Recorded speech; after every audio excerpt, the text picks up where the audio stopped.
That has nothing to do with my prophet.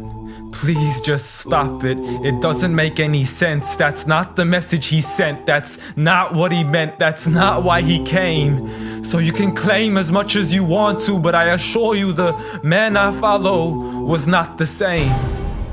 See, I know a man who forbade the cutting down of a plant, who even spoke against those who had burnt an ant. So why is it that I simply can't understand how we claim to follow the same man?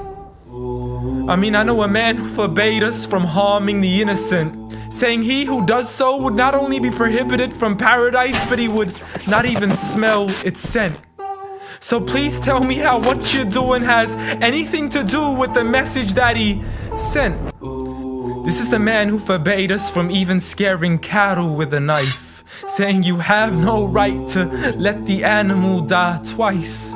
And when he was asked for advice, he'd reply, don't get angry, don't get angry, don't get angry, repeating it thrice.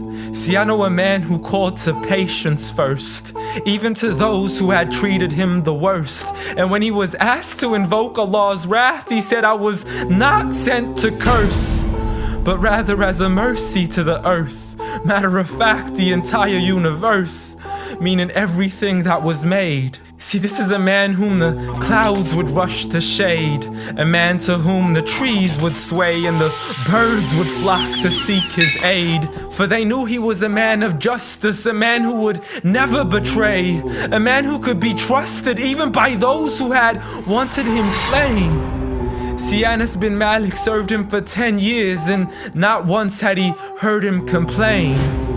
For he would never get angry for himself, but only for Allah's sake.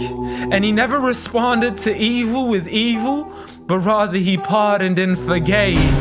For had he been harsh-hearted, the people would have ran away.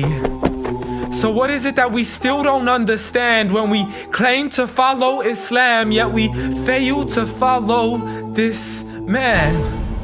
I mean, I know a man who was so caring and compassionate, who said that there is a reward in serving all things that are animate. In other words, everything that breathes, whether it be the animals, the trees, and every single human being.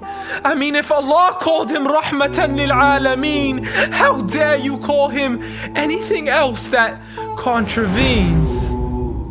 See, this is a man who said that the Muslim was he who is soft, simple, and lenient. A man who taught us himself to be cautious from falling into extremism. See, he was never given two choices except he chose that which was easiest. Not for himself, but for his people and their convenience.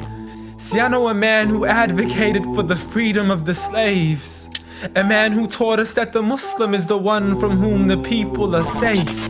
Not only from his hands, but even from the words that he says. See, this is a man who would never mock, mimic, nor ridicule, nor would he ever publicly rebuke an individual. This is the man I follow, so forgive me if this sounds unusual. But the man I know was so much more handsome, so beautiful. A man who taught kindness to the neighbors, who taught us to serve others without expecting back any favors, to spread peace to those we know and even to the strangers, to walk with humility and to simply ignore the haters. But nevertheless, I know a man who still taught us to stand up for the oppressed.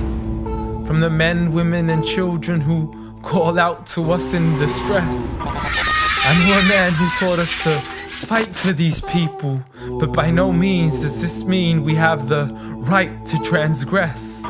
For those who oppress have nothing to do with his name. So you can say what you wish to say and continue to defame his name, but at the end of the day, I assure you, the man I follow was not the same. Muhammad sallallahu alayhi wa sallam.